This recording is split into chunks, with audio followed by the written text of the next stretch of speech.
L'UEMOA, l'Union économique et monétaire ouest-africaine. L'UEMOA, 8 pays, un destin commun, un espace économique harmonisé, ouvert et concurrentiel. L'UEMOA, votre guide au cœur de l'Afrique, des grands événements et des grandes mutations sur Africable.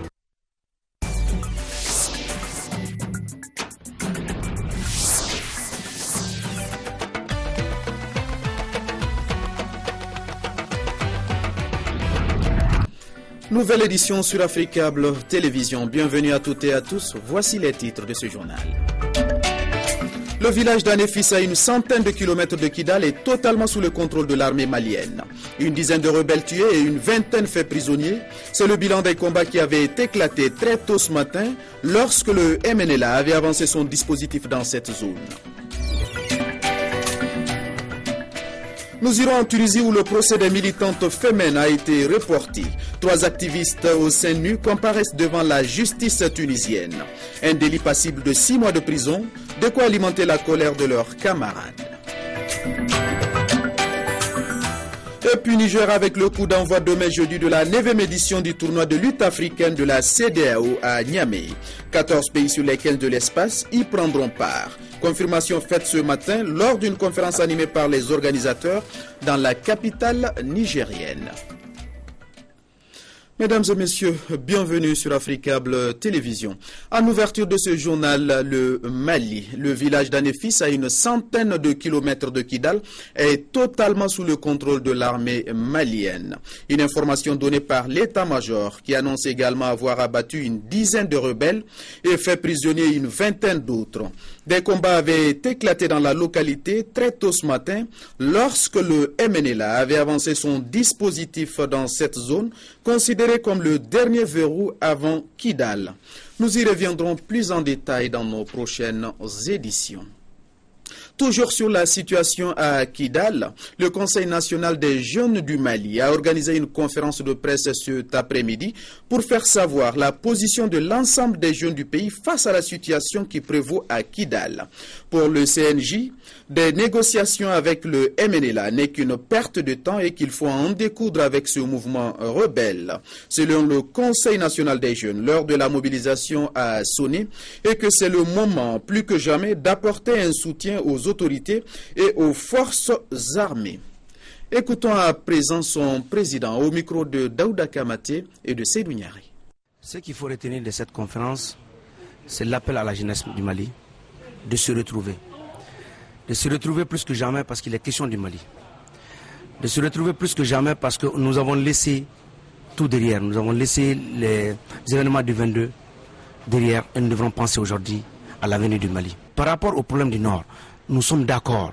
L'armée nationale, nous sommes là à leur côté. Ces jeunes qui sont à l'armée nationale sont des jeunes du Conseil national de la jeunesse. Nous allons les informer, nous allons nous impliquer sur le terrain à tous les niveaux pour les informer de ce qui se passe sur le terrain. Puisque quand il y a plus d'informations, tu es en avance sur les autres. Voilà ce que nous comptons faire. Et nous pensons qu'après les élections, nous avons également un grand rôle de la jeunesse malienne à jouer. C'est de faire en sorte qu'il n'y ait pas de problème après les élections. Que celui qui sera élu soit vraiment, qu'on l'installe dans la paix et dans la quiétude et dans l'intérêt du Mali. Même sujet, autre décor. Ne tombons pas dans le piège du MNLA. Tels sont les mots du président du collectif des patriotes du Mali, COPA. Ce message a été donné lors d'une conférence de presse tenue ce mercredi à la Maison de la Presse à Bamako. Elle intervient suite aux derniers agissements du mouvement Touareg contre les populations noires dans la ville de Kidal. Par ailleurs, Makan Konaté a réaffirmé devant les journalistes que l'armée malienne sera bientôt à Kidal et que les autorités du pays se penchent en ce moment sur la question. À présent, le président de cette organisation au micro de Daouda Kamate et de Daouda Doubia. À la date d'aujourd'hui, la situation qui prévaut à Kidal est une situation assez préoccupante.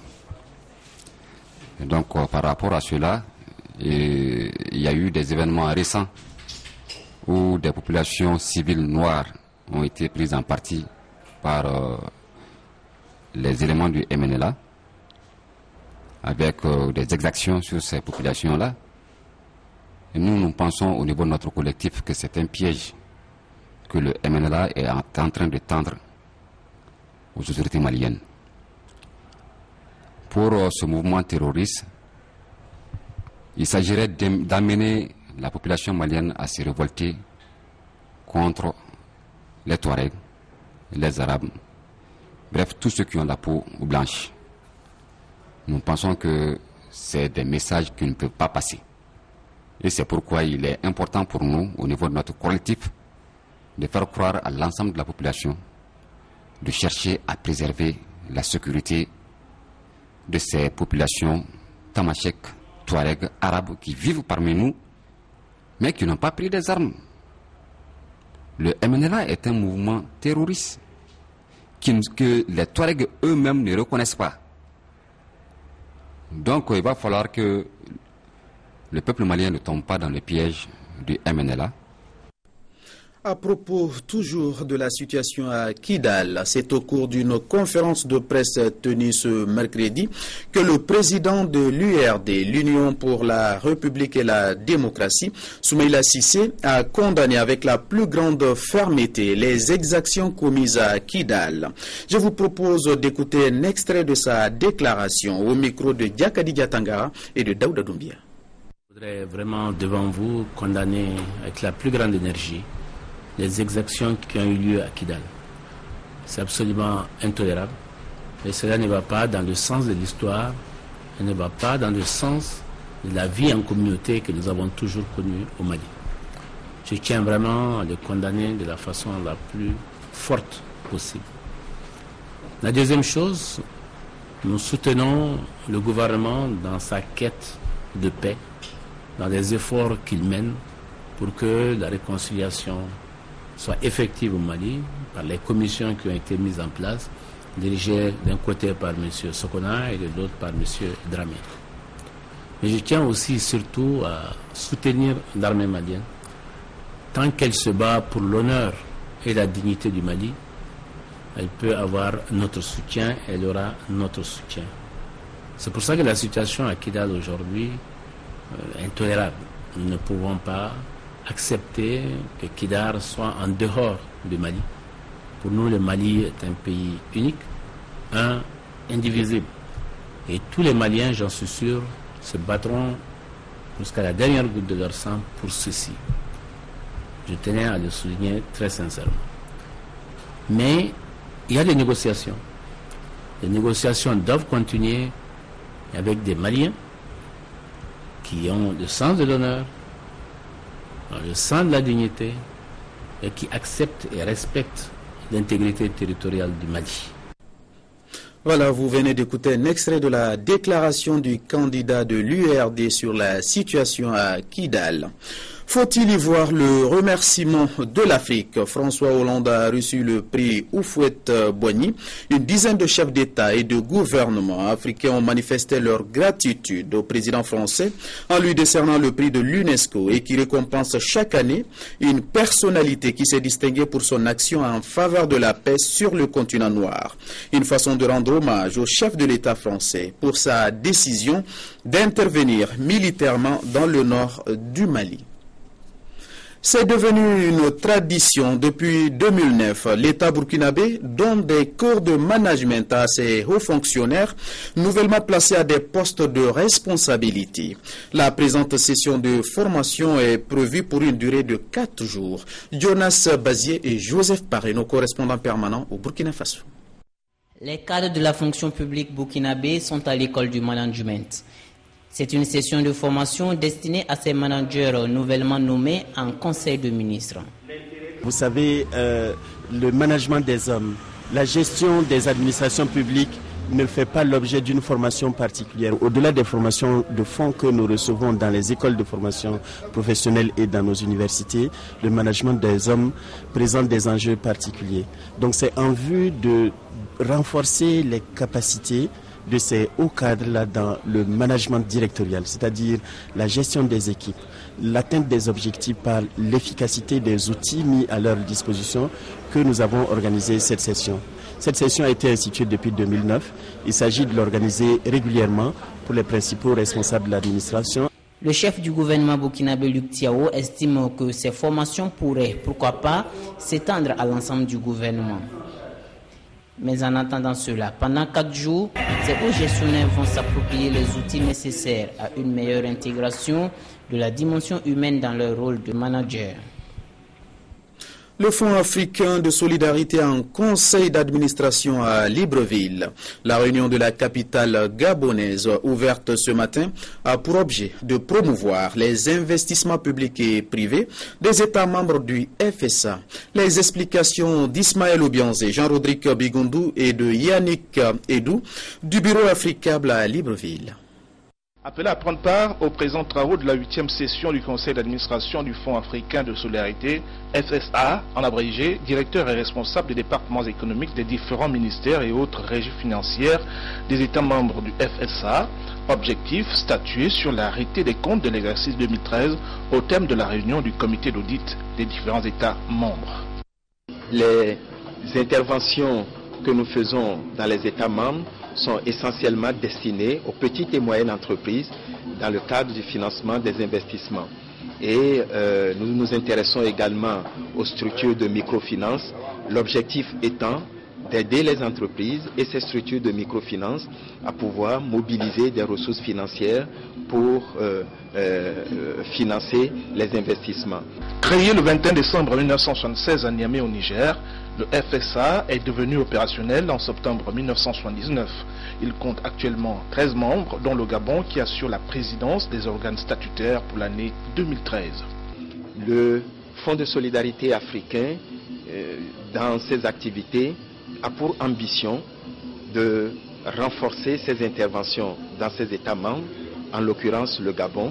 Et c'est à ce titre qu'en marge de la présente session du conseil d'administration, nous avons procédé à la signature d'un accord cadre de partenariat avec la Banque gabonaise de développement. L'actionnariat du FSA regroupe ainsi les 3 principaux ensembles économiques africains, à savoir la CEDEAO, la CAC et le COMESA.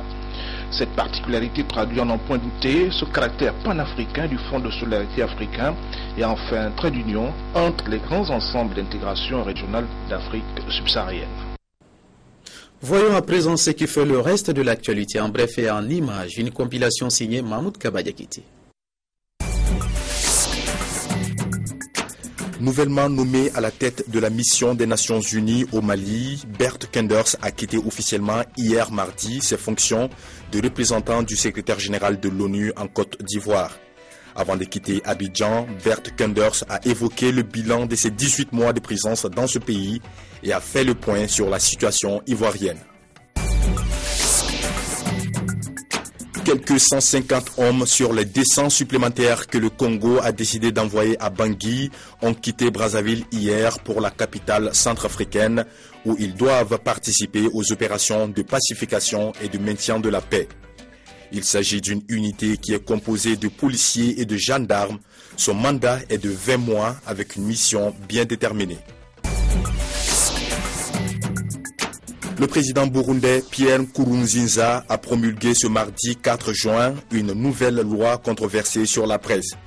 Ce nouveau texte restreint la protection des sources, confie au Conseil national de la communication nommé par l'exécutif d'accorder ou de retirer la carte de presse ou encore interdit la diffusion d'informations sensibles. Des mois de lutte pour empêcher son entrée en vigueur n'ont finalement pas abouti. Les fonds non déclarés rapatriés de l'étranger par l'ancien ministre du Budget Jérôme Cahuzac ont été bloqués par la justice mi-mai. Les juges d'instruction chargés de l'enquête ont ordonné le 16 mai qu'il verse sous forme de caution les quelques 685 000 € qu'il a dit avoir rapatriés de son compte non déclaré à Singapour. Ce cautionnement a été décidé comme modalité de son contrôle judiciaire imposé à cette occasion. Je l'annonçais en titre. L'attente se prolonge pour les FMN. Le procès de Tunis a été reporté. 3 activistes au CNU comparaissent devant la justice tunisienne. Elles ont manifesté en petite tenue dans les rues de la capitale pour soutenir l'une de leurs. Chef d'accusation débauche un délit passible de 6 mois de prison, de quoi alimenter la colère de leurs camarades. Nouvelle opération seins nus dans les rues de Paris. Devant l'ambassade de Tunisie, les Femmes prient en soutien aux militantes emprisonnées. Au même moment, à Tunis, 3 de leurs amis comparaissent pour la première fois devant un juge. Et autour du tribunal, on ne trouve pas grand monde pour les soutenir. Le crime commis par les activistes Femmes est puni par les lois tunisiennes. Nous sommes dans un pays arabe et musulman. Nous avons nos usages et nos traditions. Elles viennent ici et offensent nos valeurs morales. Il y a une semaine, la Française Pauline Hillier et les Allemandes Marguerite Stern et Joséphine Markmann font irruption au même endroit devant le tribunal de Tunis. Seins nus, elles protestent contre la détention à Kérouan de leur consoeur tunisienne Amina Sboui. Les passants n'en croient pas leurs yeux. Passée la surprise, les 3 activistes sont violemment interpellés. Aujourd'hui, elles risquent la prison. C'est un procès important et nous demandons ici tout simplement, et je veux que ce soit très clair, l'application du droit tunisien. Nous ferons appel à aucune règle de droit étrangère, aucun principe. Tout simplement, il nous semble que respecter le message des Femmes, le message de liberté et de solidarité des Femmes, n'entre en rien avec l'infraction qui leur est reprochée.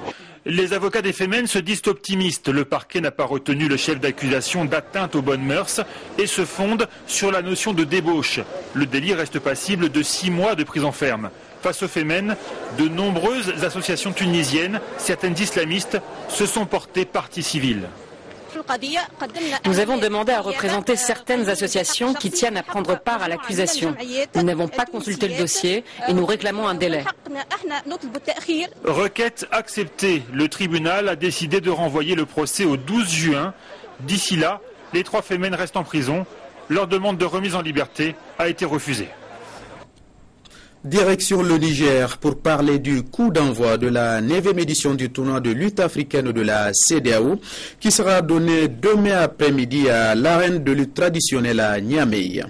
14 sur les 15 pays de l'espace y prendront part. La confirmation a été faite ce matin lors d'une conférence de presse animée par les organisateurs. Les explications avec Sarki Aboubakar et Razak Abachi. Après plusieurs reports, le tournoi de lutte africaine de la CEDEAO aura bel et bien lieu. L'annonce a été faite ce matin en conférence de presse. Les compétitions auront lieu à l'arène des jeux traditionnels et ça va se dérouler du 6 au 8 juin 2013. Pour cette 9e édition, 14 des 15 États membres de la CEDEAO y prennent part. Une première pour un tournoi qui, au fil des années, a su séduire les populations de l'espace. C'est la première fois que tous les États membres de la CEDEAO participent au TOLAC, à l'exception du Cap-Vert, qui, à ce jour, n'a pas encore une équipe de lutte qui peut participer au tournoi. Sinon, je pense que nous aurions eu tous les 15 États membres à Niamey. Donc pour nous, c'est un record. C'est une démonstration aussi de l'intérêt que tous les États membres portent à cette discipline sportive qui est la lutte africaine, que les chefs d'État ont bien voulu adopter comme sport communautaire. Cette 9e édition enregistrera également plusieurs innovations majeures, de quoi renforcer et relever le niveau de la compétition. Ce sera la première fois lors du tournoi que le contrôle antidopage sera fait. Nous avions également pensé utiliser pour la première fois à Niamey l'écran géant. Nous espérons que l'écran sera sur place demain. Vous allez voir en action nos arbitres féminins. La formule du tournoi prévoit des combats par équipe et des combats individuels. Le coup d'envoi sera donné demain après-midi à l'arène des Jeux traditionnels de Niamey. Du football avant de refermer cette édition avec l'affaire FEMAFOOT Patrice Carteron. Le feuilleton est toujours d'actualité au Mali. Le technicien français qui est sous contrat avec la Fédération malienne de football s'est engagé le 22 mai dernier avec tout-puissant Mazembe de la République démocratique du Congo. La Fédération malienne de football ne compte pas s'arrêter là. Ce matin, elle a tenu à son siège une conférence de presse. Le premier vice-président de la FEMAFOOT, qui a animé cette conférence, est revenu sur les points chauds de ce qu'on appelle désormais affaire Carteron-FEMAFOOT. Écoutons à présent Moussa Konaté. Il est au micro de Yacouba Dansogo et de Daouda Doumbia. Il est important de signaler que la décision de M. Patrice Carteron intervient après sa demande d'augmentation de sa rémunération, qu'il voudrait voir relever jusqu'à 29 millions, soit presque le triple de son salaire, qui est de 10 millions actuellement. Cette rupture abusive de contrat liant M. Patrice Carteron à la Fédération malienne de football est inacceptable pour nous. Aujourd'hui, je l'avoue, c'est un sentiment de profonde trahison que je ressens et que j'ai du mal à réaliser. Naturellement, malgré la profondeur des blessures personnelles, je ne suis animé par aucune motivation personnelle. Ce qui prime par-dessus tout, ce sont les intérêts du Mali, les intérêts du football malien, lesquels intérêts en aucune façon ne pourraient passer par perte et profit. Justice doit être faite et nous y emploierons par tous les moyens légaux. C'est pour cette raison que nous avons décidé de porter le cas devant les instances judiciaires compétentes et devant la FIFA. Vous savez que le contrat est élu domicile au Mali, c'est le droit malien qui le gère. Et à un moment donné, il va falloir aussi qu'on s'adresse au tribunal du travail.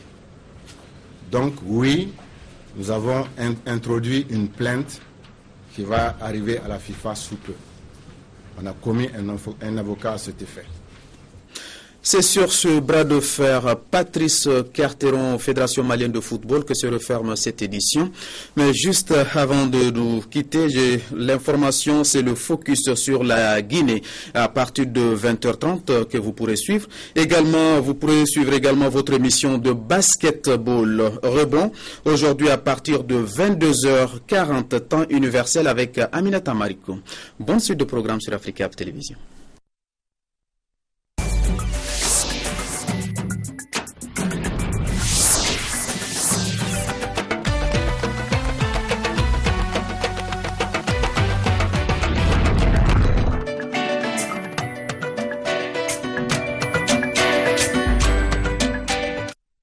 L'UEMOA, l'Union économique et monétaire ouest-africaine.